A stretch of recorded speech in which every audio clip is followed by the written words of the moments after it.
Hello everyone, welcome to Study Miles with SS. Hope so you all are good and doing well.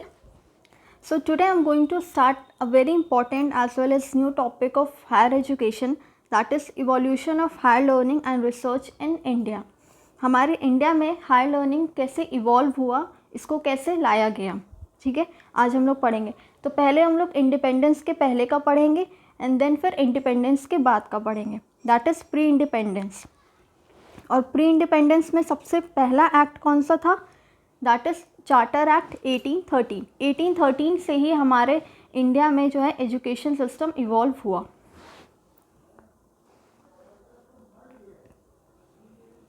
First will try to understand what does higher education mean. ऐसे तो आप लोग को पता होगा but still, higher education is tertiary education.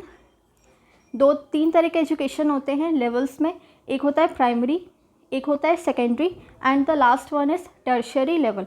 तो tertiary level का जो एजुकेशन होता है उसी को हम हायर एजुकेशन कहते हैं. Leading to a award of an academic degree. इस लेवल तक पहुंचने के बाद अगर आप इस लेवल को पूरा कर लेते हो तो उसके बाद आपको अवार्ड किया जाएगा एक डिग्री के साथ. जैसे फॉर एग्जांपल अगर आप पीजी करोगे, पोस्ट ग्रेजुएशन के कोर्सेज़ करोगे, ग्रेजुएशन के कोर्सेज़ करोगे, तो उसके बाद आपको क्या मिलता है, आपको सर्टिफिकेट मिलता है. तो वो क्या होता है, वो एकेडमिक डिग्री होती है.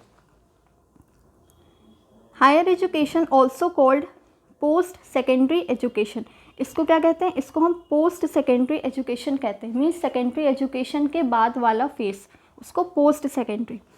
थर्ड लेवल और टर्शरी एजुकेशन, थर्ड लेवल भी कहते हैं या tertiary education, as we have studied, यहाँ पे हम लोग जो पढ़े हैं, is an optional final stage of formal learning that occurs after completion of secondary education.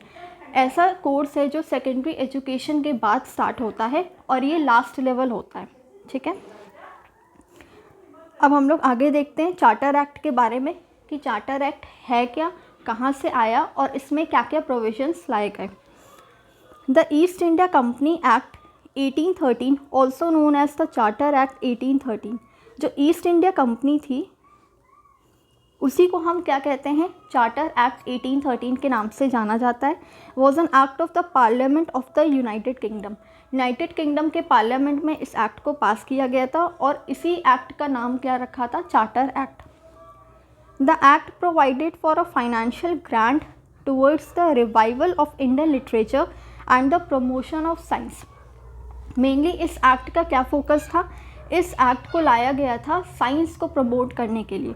और जो इंडियन लिटरेचर जो कहीं खो सा गया था हमारे इंडियन कस्टम में, इंडियन सिस्टम में, तो उसके रिवाइवल के लिए, रिवाइवल मतलब होता है एक तरह से आप कह सकते हो रीबर्थ, मतलब पुनर्जन्म, ठीक है, उसके रिवाइवल के लिए और साइंस को प्रमोट करने के लिए इस एक्ट को फाइनेंशियल ग्रांट किया गया था. फाइनेंस ग्रांट किया गया था कि आप साइंस को प्रमोट करिए as well as Indian literature के रिवाइवल को ग्रो अप करिए.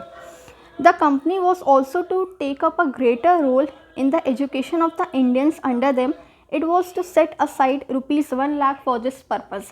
जो यहाँ फाइनेंशियल ग्रांट की बात कही गई है कि फाइनेंस प्रोवाइड किया गया था, तो वो कितना दिया गया था उस टाइम के अकॉर्डिंग, वो 1 लाख था. आप सोच लीजिए 1813 के अकॉर्डिंग 1 लाख की क्या वैल्यू होगी.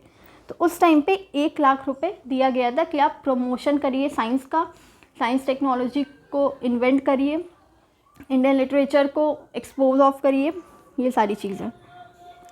And it was renewed every 20 years in British parliament. और हर 20 साल के बाद इसको रीन्यू करना था. जो भी रूल्स रेगुलेशंस जो भी थे हर 20 साल में चेंज होते गए थे, ठीक है. Was renewed every 20 years. Now in the next slide, it empowered the local government to tax people subject to the jurisdiction of the Supreme Court. ठीक है, जो भी लोकल गवर्नमेंट्स जो थे वो क्या करते थे, वो पीपल से टैक्स लेते थे और सुप्रीम कोर्ट में उस टैक्स को दिखाया जाता था कि हाँ अगर हमने एजुकेशन प्रोवाइड किया है तो हम उन लोगों से इतना टैक्स ले रहे हैं. The companies dividend was fixed at 10.5%. जो कंपनी का जो डिविडेंड था हर साल का वो कितना था, 10.5% फिक्स्ड था, फ्लेक्सिबिलिटी नहीं थी इसमें. The main objective of this act was to spread scientific knowledge. Scientific knowledge को जो कि प्रमोशन ऑफ साइंस, इसको स्प्रेड करना इसका मेन ऑब्जेक्टिव था. Further, in the year 1817, the Hindu College in Calcutta was established, which is known as Presidency University since 2010.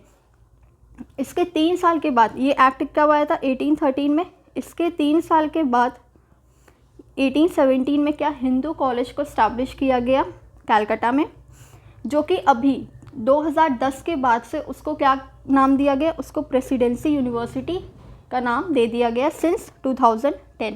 1817 में establish किया गया था Hindu college, which is now known as Presidency University in Kolkata.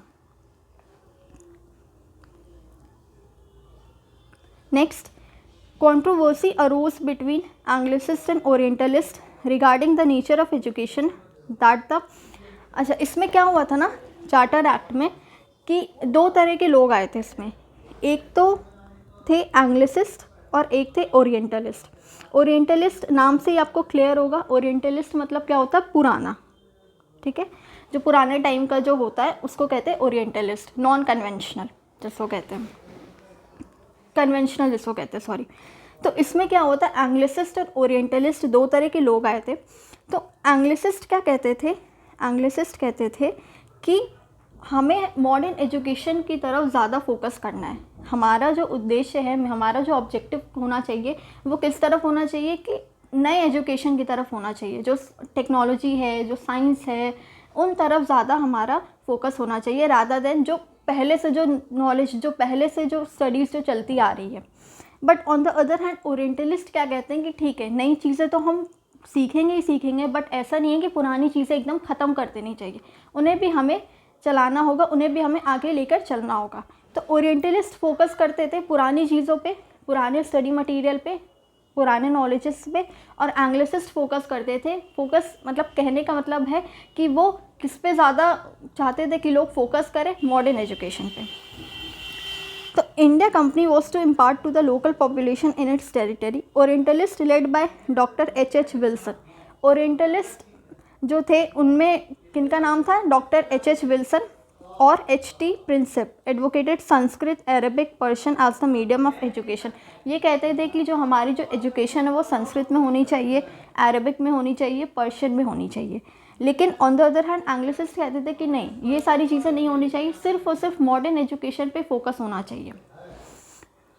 And on the other hand Anglicist was in the favour of only modern education. ये सिर्फ only modern education मतलब ये Arabic, Persian पे focus नहीं करके ये सिर्फ मॉडर्न एजुकेशन पे फोकस करना चाहते थे. बट जो ओरिएंटलिस्ट थे वो कहते थे कि इसके साथ साथ हमें संस्कृत, अरबिक, पर्शियन ये सारी चीज़ों को भी लेकर चलना होगा. तो दोनों में बहुत कंट्रोवर्सी हुआ था. अब इस कंट्रोवर्सी का क्या नतीजा निकला था वो हम आगे देखेंगे, ठीक है. आगे हमारा जो नया एक्ट होगा, नया एक्ट एल्फिंस्टन एक्ट होगा, रिपोर्ट होगा, 1823 में आया था. उसमें हम देखेंगे कि इस कंट्रोवर्सी का क्या रिज़ल्ट आया था, क्या इम्पैक्ट पड़ा था हमारे इंडियन सिस्टम में. तो होप सो आपको आज का वीडियो पसंद आया होगा. छोटा सा ये एक्ट है, चार्टर एक्ट, बट इसमें बहुत घूम फिर के क्वेश्चंस आते हैं. एंड ये जो जितने भी एक्ट्स मैं कराऊंगी, चाहे प्री इंडिपेंडेंस के हो, चाहे पोस्ट इंडिपेंडेंस के हो, हर शिफ्ट में एक क्वेश्चन ज़रूर आता है. तो इस हायर एजुकेशन के evolution of higher education, higher learning, उसको बहुत अच्छे से करके जाइएगा, सारे एक्ट अच्छे से पढ़ के जाइएगा. तो आपको अगर ये वीडियो पसंद आई है तो प्लीज़ लाइक, शेयर, सब्सक्राइब करना ना भूलें. मिलते हैं नेक्स्ट रिपोर्ट में, नेक्स्ट वीडियो में, नेक्स्ट एक्ट के साथ. Till then take care everyone. Thank you.